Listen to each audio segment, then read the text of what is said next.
We'll get to what this is in a minute. I'll do a little introduction. You ready for that, Jaco? Are you kidding? Have I ever been more ready in my life?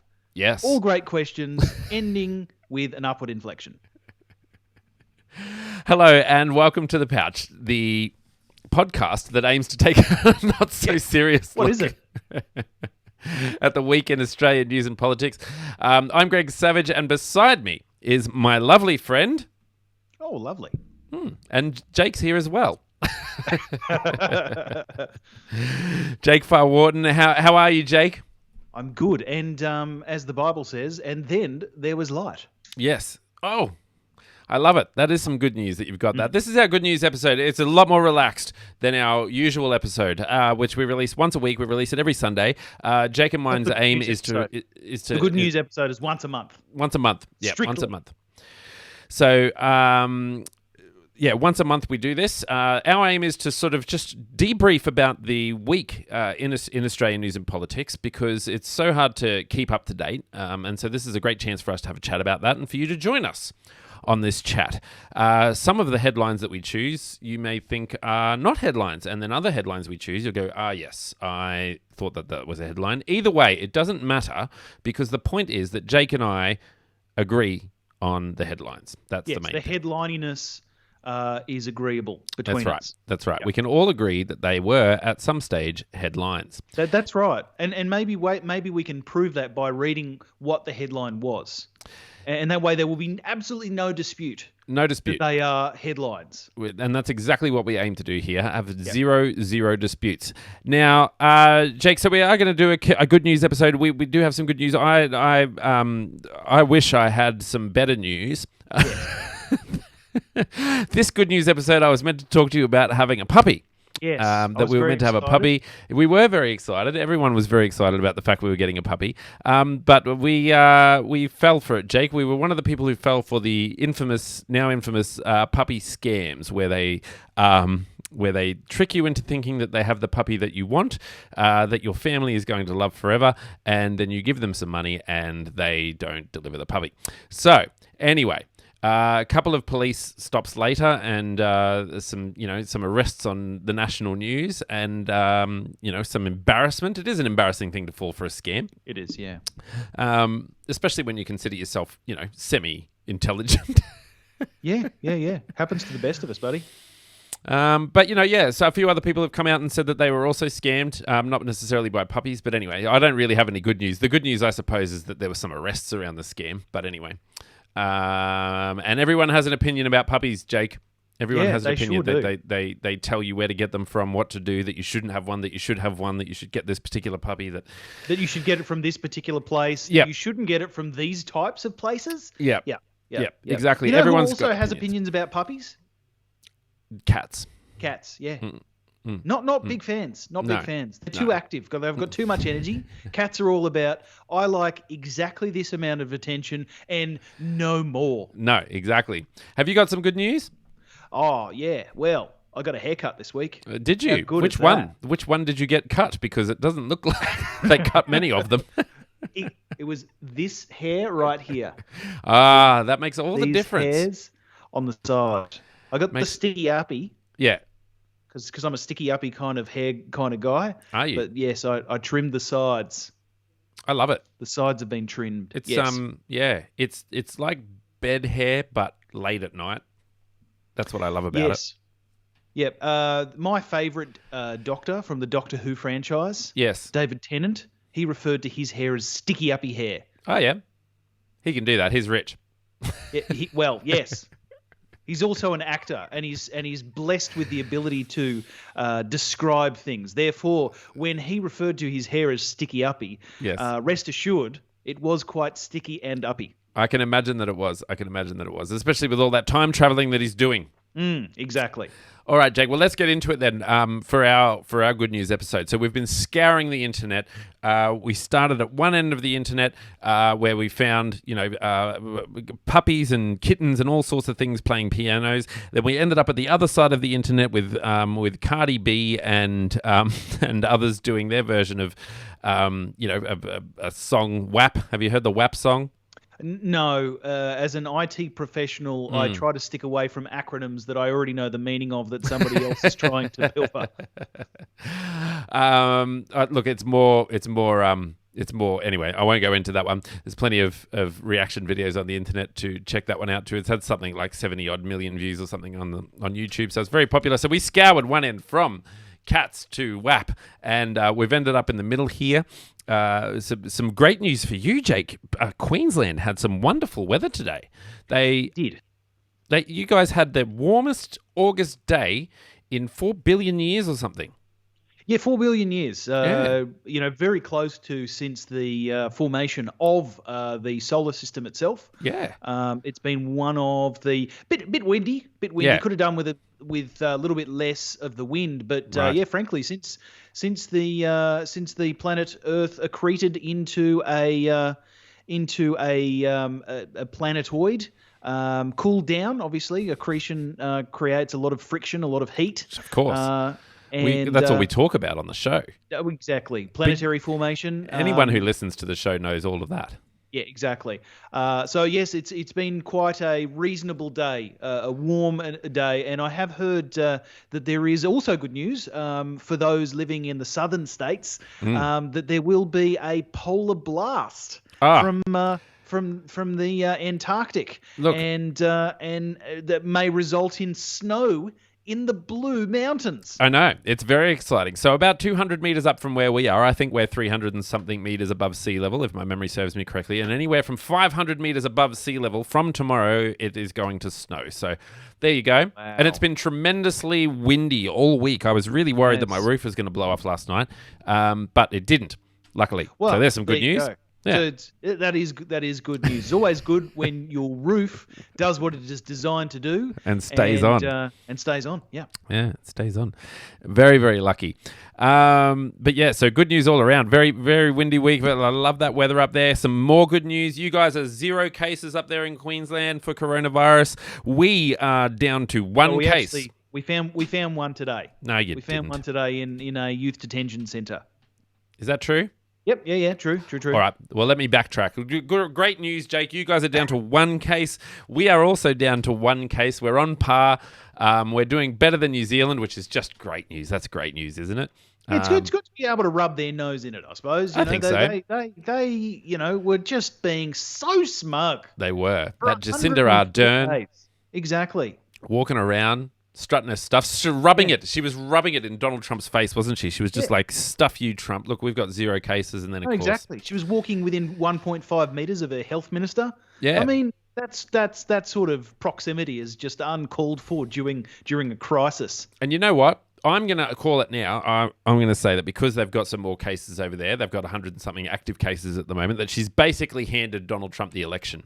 Yeah, she's basically won it for him. I agree. A distant prime minister of a very small country with a population less than that of the smallest state that is Vermont in the United States. Absolutely. The resurgence of COVID has definitely handed Donald Trump the election. in New Zealand. Couldn't agree more. All right, let's get to it now. We've got plenty of great news. Every week, every month that we do this, Jake, we talk about some sort of music news. I forget the second one. The first one was Powderfinger. What was the second one? A different band. A different band that we spoke about. Yeah, probably getting back together. Probably, us doing our recordings, Jake, for the I Am, You Are, We Are Australia ad on ABC. It might have been that. I love your cameo in that one. Yeah, thank you. I'm the guy with the beard and the sticky uppy hair. Yeah. You'll recognise it. Now, speaking of that, I downloaded a playlist during the week, the Double J new release music playlist, and up came this voice, and I was like, oh my goodness, that sounds like Peter Garrett from Midnight Oil. So I did the responsible thing. I pulled over the car to find out who it was, and I got the phone out, and I was like, who is this? This can't be Midnight Oil. They can't be making a comeback. And lo and behold, it was Midnight Oil making a comeback, Jake. They've done it. They've done it. They've done it, and they've paired up with the Aboriginal musician Kalina Briggs. Kalina Briggs. Who is that, Jake? I'm not going to pretend to know. She's a musician. Yes. And she said she's joined in on the song produced by Midnight Oil, known as Gadigal Land. Gadigal Land, yeah. Yes. And I heard it, and I thought it was pretty good. Welcome to Gadigal Land with the lyrics. Yeah. So it's the first track released by the band in almost 20 years, and tells 20. the story of Europeans arriving in Sydney Harbour in 1788. Right, so Gadigal Land, I'm happy to admit I don't really know what that means. Is Gadigal Land is that what Australia was known? Like Australia was known? No, it's the traditional name of the Sydney area. Just this area, is it? The Sydney area. I'm not sure whether the Blue Mountains also has but I think it's the Sydney CBD. Right. Well, before I get any angry letters, I haven't lived here for very long, so yeah. Traditionally, I know this area, and I know the area of the school where I live, but I don't know the traditional name for. Right. So Gadigal Land is the name for the Sydney area. Yeah, the Sydney CBD area. Oh yeah, are the traditional owners of the Sydney CBD area? Okay. Oh, that's an acknowledgement of the country. Yeah, okay, so that's really good. It's a pretty ripper song. We might leave a link. I'll write a note here to leave a link to the song. So first song in 20 years. Peter Garrett, obviously known for I think maybe short of, who was that footballer? Mel Meninga. He wins the record for the shortest career in politics, or one of the shortest careers in politics, and I think Peter Garrett comes next. Well, Peter Garrett held a seat, I think, for a full term for all of the Rudd, Gillard, Rudd prime ministerships. Was he in for quite a while, was he? He was, yeah. Well, so he answered the call when Rudd was running in 2007. He reached out to Peter Garrett and said, "Hey, I need you to run. This is going to be a green prime ministership. This is going to be a green government. We're going to be doing all of, we're going to be a social justice government. We're going to end offshore detention. All of these things that Midnight Oil as an social activist band, and Peter Garrett as an activist himself had fought for, I suppose. Kevin Rudd was absolutely suggesting that he would fight for all of those causes, and as a consequence, Peter Garrett said, "Brother, I am in." All right. Probably not those exact words, but no. And he stayed in for it was about a term and a bit. So he stayed in for the Rudd term, and almost immediately after that term was ceded over to Julia Gillard. Gillard took it to an election, so it was probably a term and a bit. Okay. Well, that's good. Okay, well, that's obviously longer than what I thought. I think I dropped out of interest by then, unfortunately. Unfortunately, he didn't have a great time in the Pink Bats thing. Yes, he was the minister responsible for the home insulation scheme, one of the schemes that was enacted in order to try and stimulate the economy, stimulate building. Right. And stimulate, essentially it was a green initiative because, the more you have insulation in your house, the less you need to heat it with other means. All right. Anyway, well, that's not good news, Jake. No, sorry, giving too much information. It's not good news. In a story that doesn't need that level of information. Look, I think it is interesting news, but, we got to stick with the good news. Now, speaking of making changes and speaking of climate change and speaking of all these things, when we had the bushfires, Jake, at the beginning of the year, there was a lot of talk about climate change, and then unfortunately this whole coronavirus thing happened, and the conversation sort of got steered away from that. But we're back. We're steering ourselves out of coronavirus now and back into, a summer in Australia, and we had a very torched summer. However, this summer, firefighters are cautiously optimistic. Yes. Cautiously. Speaking of headlines. We don't want to quote any of them, do we? Because they're cautiously optimistic.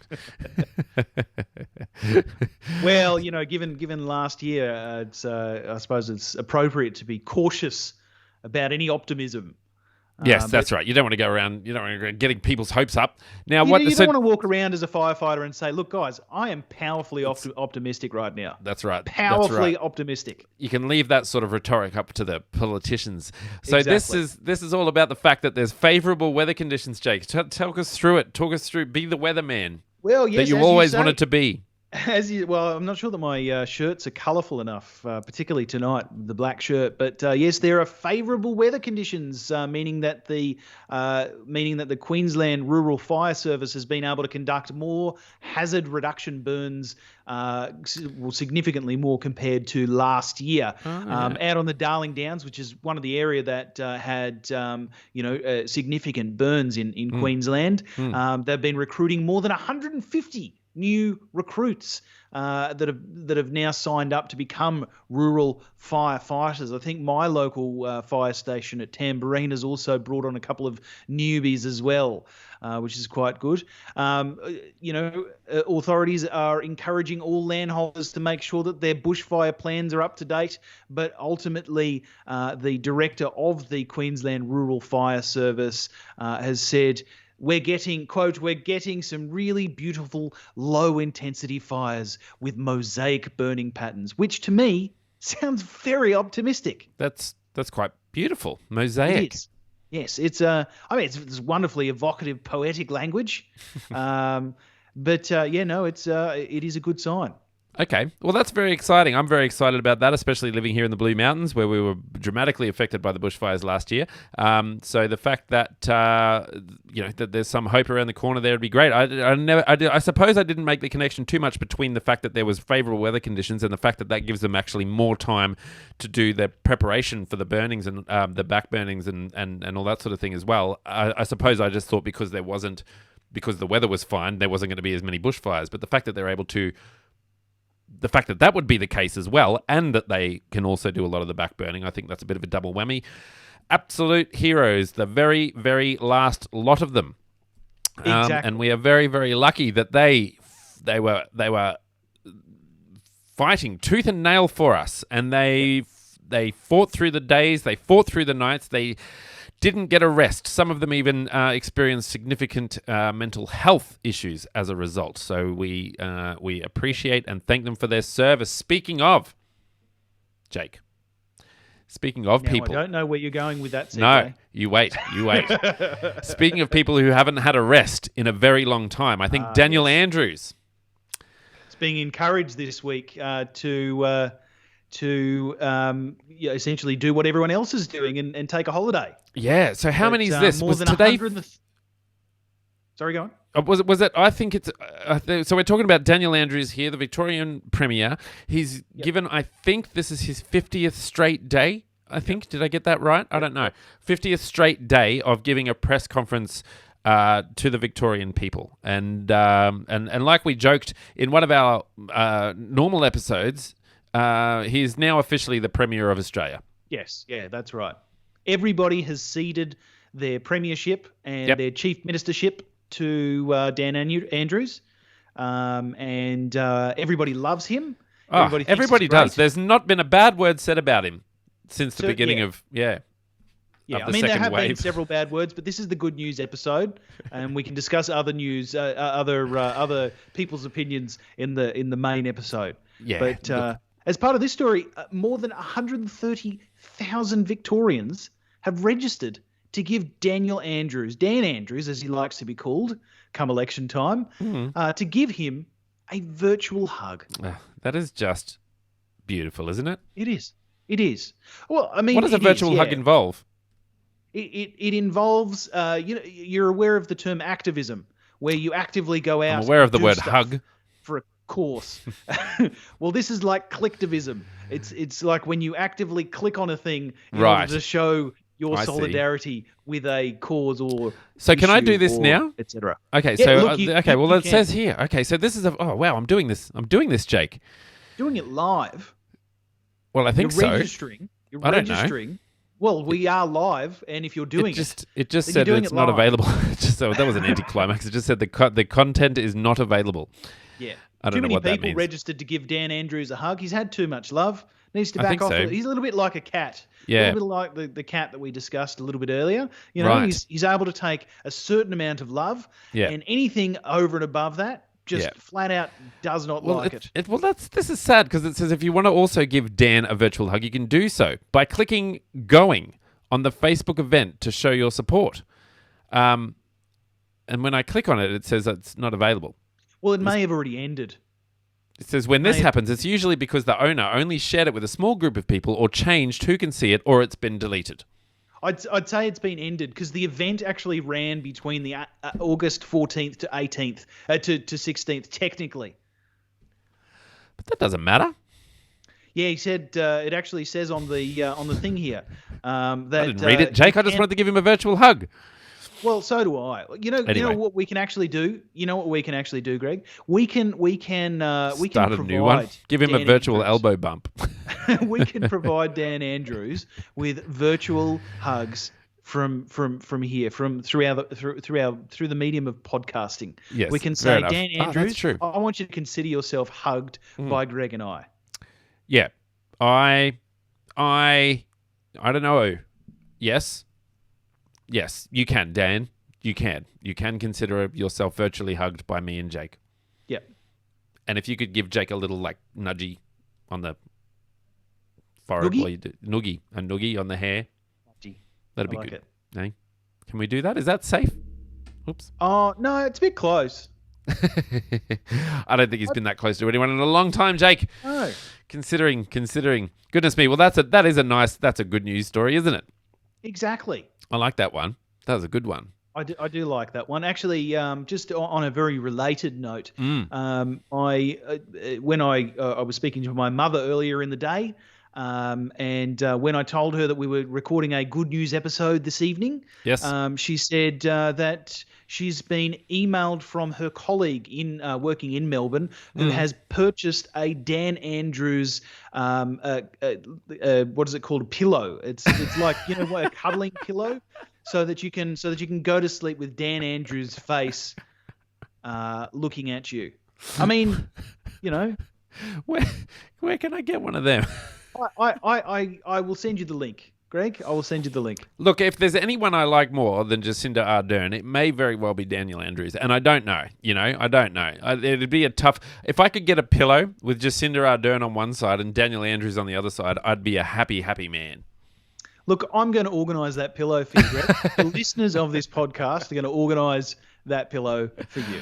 I would if I actually get that pillow, I'll be so stoked. I think that would just make me so happy because because it fluctuates, doesn't it? I mean, on the one hand, you're just like, gosh, Jacinda's great, and then on the other hand, you're like, gosh, but Dan is Australian, and you're just like, and Daniel's getting those cases down. They've almost got less cases than New Zealand, so how can you decide? You just turn it over based on the number of cases for that particular day, depending on what's happening. You would. I like that idea. Okay, now, Jake, speaking of unlikely growth in the Sydney area, in Gadigal land, have you ever seen a platypus? Oh, I've seen several of them. Did you know that the collective noun for... Hang on, let me guess. Okay, guess. Daniel Andrews's. I don't actually know. What is it? What is the collective noun for platypuses? It's a group. A group of platypus. Yeah. I saw 16 platypus. Oh, you mean a group? A group of platypus. That's right. Anywhere between 2 and 46. Yeah. After that, they're platypi. Yep. Okay, so there are a few creatures more elusive than the platypus. Is that true? Yep. The thylacine has been pretty elusive. Yeah. The woolly mammoth. Yep. The giant sloth.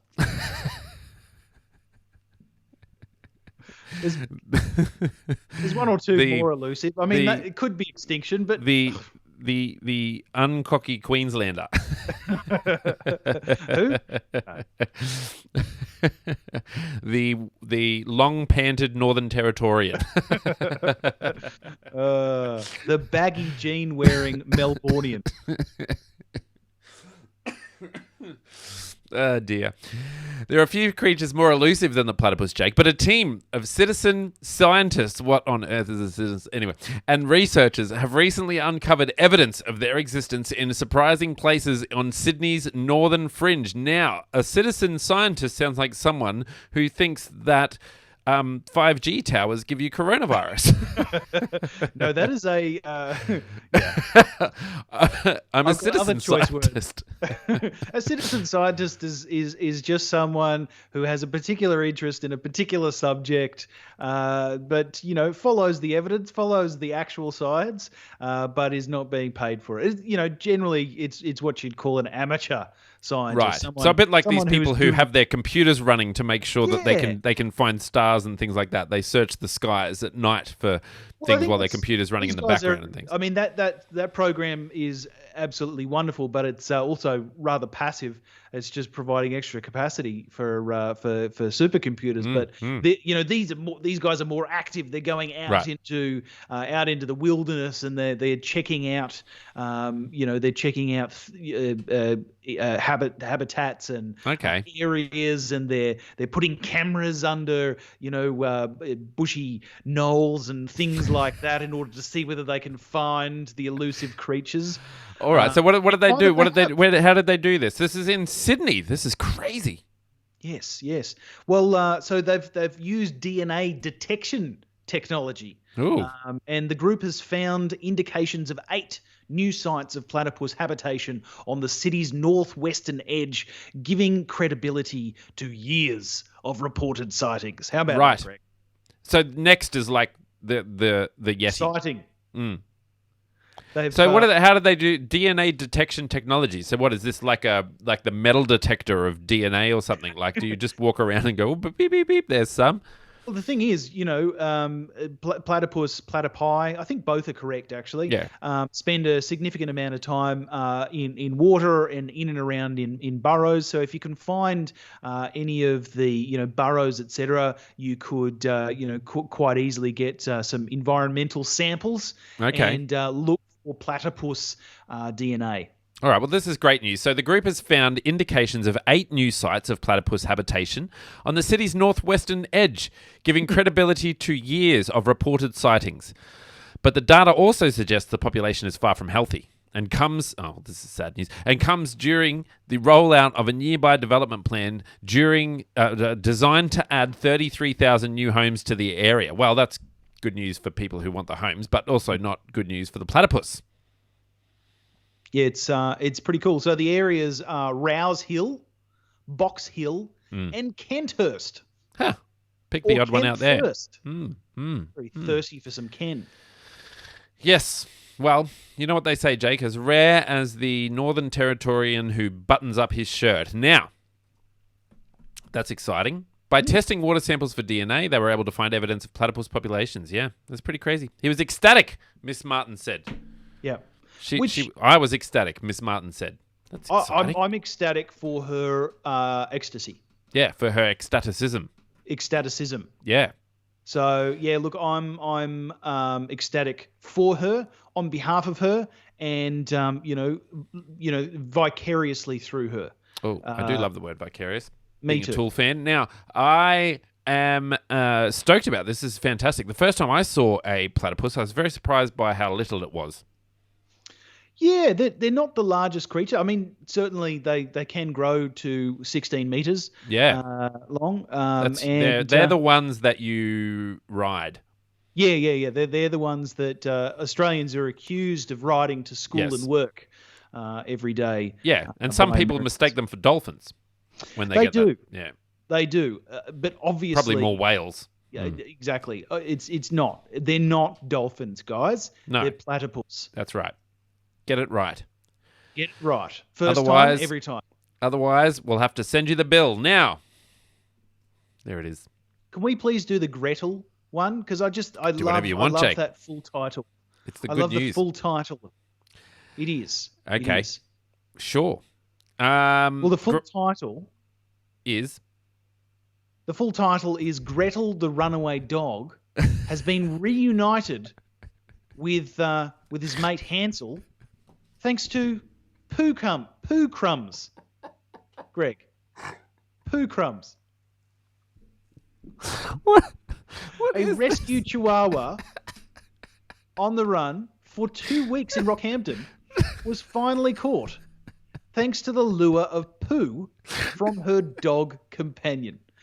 the reunited dogs named Hansel and Gretel, because of the innovative trail of poo crumbs, are now in the safe hands of a foster carer. Thank goodness. Thank goodness. So have I got this right, that they used the poo of her friend, like another dog that she lives with, to lure her back? Yeah, yeah. How do they know that worked? How do they know the dog just didn't find its way back? Well, that's a great question. I suppose you're absolutely right. Correlation does not equal causation. Or maybe someone like stole the chihuahua and it just wouldn't shut up. It's like this they thing just has dropped been it back. Oh, look, some poo crumbs. Go that way. All right, I don't know. It says here that they even had the local police station ring and say, she's out the front. Yeah. She's out the front. But every time we go near the front door, she'll run away. That's what the police said. It's a choice quote. Okay, the two dogs are what Miss Batley refers to as a bonded pair. So the only thing familiar to Gretel in this unfamiliar environment was her mate's scent. Everyone thought I was a bit insane, but I thought she knows that smell, and we're just going to use it.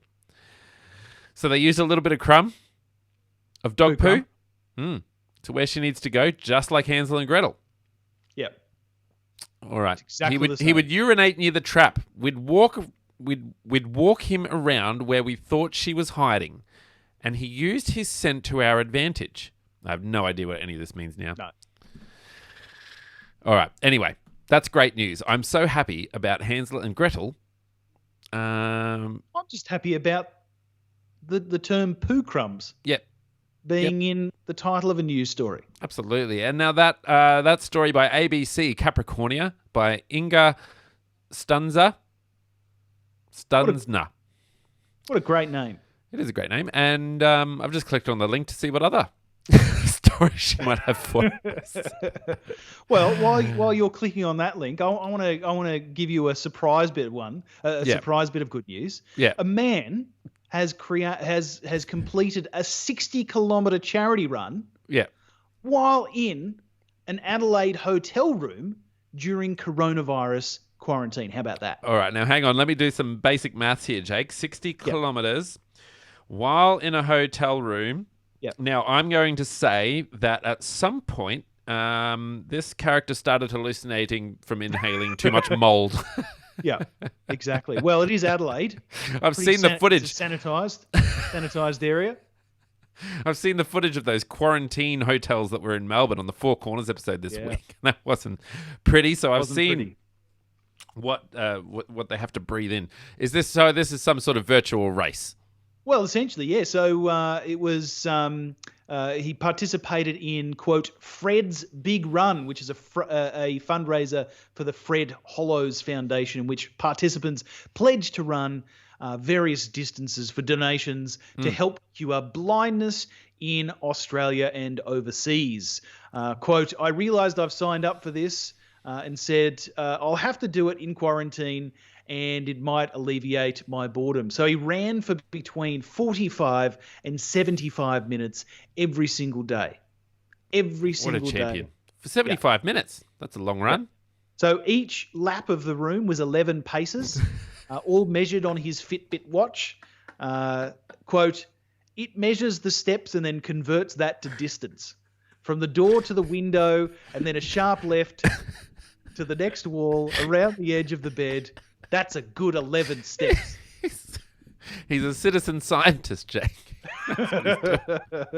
He knows what he's doing. Now, Inga Stunsna, I'm going to say, she does write for the Capricorn, the ABC Capricornia. She doesn't write very regularly. She's got a few stories on the go. It's from the 1st of August, then the 6th of August, then the 14th of August.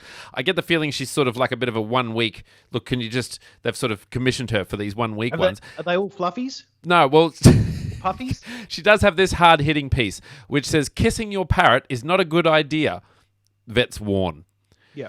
You can love your lovebird. Also warns of that? Anyone who has kissed a parrot. Yeah. Because when they bite, doesn't feel great. It says here, parrot fever is a bacterial disease that can exist in wild and captive birds. Humans can contract the potentially dangerous disease from direct contact with infected animals. Practicing good hygiene and keeping birds away from your mouth is recommended. It's good stuff. It is hard-hitting journalism. It is. Earlier this year, 3 people in the Blue Mountains tested positive for parrot fever. Your compatriots, Greg. Resulting in the local health board issuing an alert. While all bird species could be affected by bird fever, it occurred more frequently among parrots. Signs of the disease in birds range from respiratory symptoms, including sneezing, coughing, and respiratory discharge, to weight loss, general poor health, and diarrhea. So you just have to be a little bit more careful, and this comes down to practicing general hygiene, avoiding really close contact with birds, and looking out for signs of the disease in the birds. Probably don't make out with your parrot. Look, I know this is meant to be good news, and that's really bad news for those of you who are really into your parrots. But it did make you laugh, and that's good news. But you know what? That's just how the cookie crumbles, and it's better that you know. It's probably good news that you know, because if you were going to pass your parrot, now you don't. Now you shouldn't. Yeah. Goodness me. Never a great idea. You don't want parrot fever, bird fever. Now, I don't know. I don't know what the symptoms are in humans of parrot fever, but I do know that it's probably got nothing to do with disco fever. Now, and going cacaw. Goodness me. All right. Speaking of wild and colourful animals, Jake, yes. We're moving now to the Great Barrier Reef. Fantastic. It's about bloody time. If I wanted to, move literally to the Great Barrier Reef, it seems that I can. I can do that. Well, look, nobody's going to stop you from moving anywhere, Greg. Well, but it really depends. I think that's not true, Jake. I mean, you kind of normally have to buy the place. I think even on a good week, they'd probably try and stop me from moving in some places. And now there's these things called border closures, which I don't know. Okay. All right. Technically, you're very correct. You're highly correct. But yes, depending on how heavy, thick, deep, and other adverbs or just verbs your just adjectives qualities. They are, Jake. Yep. Okay, all right. Yeah. Okay, I'm down with that. Yep. Depending on how deep your wallet is, you could in fact buy a private resort island on the Great Barrier Reef. It's about time. Pristine island. I've been searching realestate.com for months. Yep. Private island on a reef, nothing. And now it's finally come up. It's finally come up, Greg. It's about bloody time. It is. In searching gum trees similarly, quite regularly. How much? Island, $23 million. Ah, hang on. Well, okay, that's a lot of zeros. Yeah. Yep. Right. That's 6 more zeros than what I was hoping. Yeah. So you were hoping for $23, Greg, for a private island. Well, we can hope and change, Jake. Yeah, that's true. So what's the go? What are the features? The pristine pumpkin island. Yes. Well, first of all, it's not remotely named after a pumpkin because it doesn't look like one. Well, maybe it used to before global warming, Jake. Yes. Well, that's. Now it looks more like a lean bean. It does. It looks like a string bean. It's. I think it was named after the original inhabitant. Mr. Pumpkin. Yes, David S.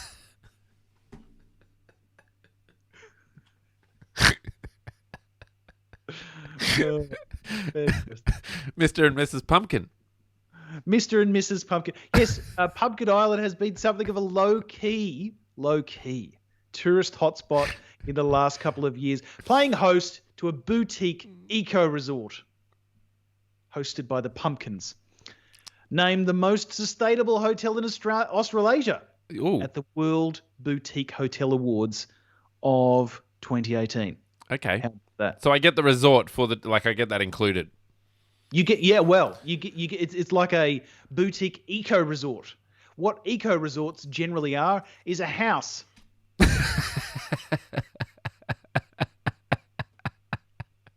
With a lot of solar panels. They're not known for their amenities. Okay.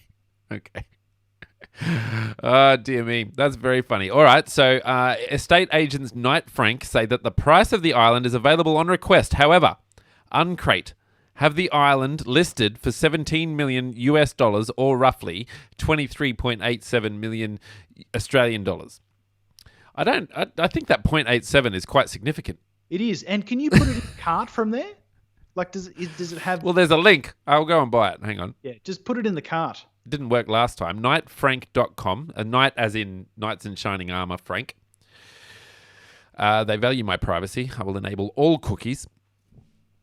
Okay, so 30-bedroom, other for sale in Pumpkin Island, the Keppels Island. Right, okay, so Pumpkin Island. So you're just buying the resort. You're not buying the island. Oh, okay. Because this says that you're buying the island. Yeah, it does. I don't know if that's true. It might be the whole thing that's on the island. Okay, so this is what you get. Accommodation for up to 34 guests in 5 self-contained guest cottages with outdoor decks, 2 oceanfront bungalows with games room and library and sunset lounge. Staff quarters, a large shed, double-storey lookout building, a licensed bar and lounge function venue, a manager's cottage, children's playground, 2 registered moorings, a helicopter landing pad, thank goodness, a custom-built 36-passenger boat. That's what you get, Jake? That's reasonable. Well, doesn't say anything about a kitchen. No, that's true. That's true. Yeah. And how are the toilets? How many toilets? Built-ins. Parking garages. Built-ins? Built-ins, yeah. Built-in wardrobes. Yeah. Yeah. Eco resort. Sunroof. As a house. You know? Anyway, does look quite good. It does. Good luck to the purchaser. Maybe they can ring us up and we can be sponsored by the Pumpkin Island Resort. Yeah. We can get a couple of free nights. That. It's a buyer's market at the moment. It is. So good luck. Certainly not a seller's market. Now, No. that's very exciting, Jake. Thank you for bringing that to our attention. I'm sure that the people who listen to the Pouch are the target market. Yes, are the millionaires that one would need in order to close such a deal. Yep, absolutely, On absolutely. Now, Okay. This back to Inga Stunzner. Oh, good. Yes, She we do need to close this out. She had an article on March 29th. Central Queensland men smash the stereotypes with pole dancing, embroidery, and cake decorating. Oh, they're just smashing stereotypes left, right, and centre. If you're set to be stuck inside for the foreseeable future, these stereotype-smashing Central Queensland blokes might have the inspiration you need. Rockhampton resident Alan Renika is probably not the type of person who springs to mind when you think of pole dancing. And in fact, looking at him now doing the pole dancing... He's still not someone I'm pretty sure that's photoshopped. Yep. I'm pretty sure that's photoshopped. Brady Nehurst is doing some embroidery. He's embroidered some skulls onto some cloth. I mean, that's pretty stereotypical. Well, I thought this was supposed to be about breaking stereotypes. No. But he's embroidering skulls, you say. Yep, that's exactly what I said. Yep. And then there's Drew Wickerson, who's doing some cake decorating. He's got a bulldozer. Yep, classic Drew. And a helicopter. Not to scale. No. I would argue. No, it'd be very difficult, I think, to make a helicopter cake to scale. Well, he's made Hogwarts, not to scale. Right. He's I'm made glad a full. you're saying not to scale. 'Cause again, it's a lot of cake that would go into the making of a castle. Goodness me. All right. Anyway, so good work, Inga. Yeah. We might just do an episode on Inga Stunzner. It'd be great if we could. Look, she's clearly a big fan of the show. Oh, clearly, friend of the show. Given that she's written so many articles that we're frankly enamored by. Look, I'm skipping over the serious ones. She does have some full on ones. Anyway, Check her out at ABC. She left Central Queensland to study in Brisbane and returned more than 20 years later to work at ABC Capricornia. So there you go. That's Inga's story. I did live in that region for a while. It's possible that I passed her in the shopping centre or something. It's possible that she passed you. It's possible. Yeah, she might have written a story about it if she did, I would say. Two ships in the ocean. G'day. All right, Jake, last little serious story that we've got here. We've got three missing sailors have been found on a tiny island in the Western Pacific. Now, Jake, that doesn't sound like it's got anything to do with Australia. Why are we talking about it? Well, because it was seen by Australian and US aircraft. That's how we found them. Right. How good is that? Pick-a-lot Island. Pick-a-lot. What a great name for an island. Yeah, not as good as Pumpkin. No. Well, I think it's better. Pick-a-lot. What a great name. Pick a lot. That's what you do when you buy the island. You pick a lot. Yeah, that's true. Too much ice. It was they were found in the Pacific Ocean, the Pacific Ocean, the Western Pacific. That's very exciting. So they sent, they put SOS in the sand, and it was spotted from the air. Very large SOS made entirely from turtles, which was very unfortunate because you get them in the right place and then they walk away. I know, and then that's why the helicopters just kept doing laps because they're just like, what does ZOS? What does EFOS mean? It must be citizen scientists. Oh no! Oh dear. All right, look, Jake, I feel like I've had all the good news that I can handle. You do seem overburdened with good. I am significantly overburdened with good news, and I might have OD'd on good news, I think, but that's all right. That's a way to spend a Friday night, isn't it? It is, yes, better than ice. Wow. Yes. Dear me. All right, Jake. Well, thank you so much for sharing all of this good news with me and lifting my spirits at the end of an otherwise, at the end of an otherwise less good week. Yeah, shonky week. Let's stick with shonky. It hasn't been that bad at all. Plenty of really great things going on in our country. Plenty of really great things going on at home, around the world. It's great to share these stories with you, Jake. I look forward to knocking us down a peg when we do our real show. When we do our proper show. It's about bloody time someone knocked us down a peg. Absolutely. It should be us that do it too. Yep, we're not waiting for anyone else to knock us down a peg. Not like those boys from Politics Over Coffee who just come around knocking us down pegs all the time. Yeah, constantly. Anyway, all right, great. Thanks, Jake. Thank you so much for bringing your hair onto the show today. And that's okay. And your enormous microphone. Yeah, well, just the pop filter. No pop's getting through that filter. No, I think you can basically just pop your way through the whole episode there. I'm surprised any air's getting through it, actually. I'm surprised you can still see my face. Well, you can't. No. I should really move it down. All right, we'll do the show again. That looks way better. Let's start again. Now, Inga Stunzner from... I have noticed that you've clicked on all of my news stories. She's very excited. She's getting a lot of hits.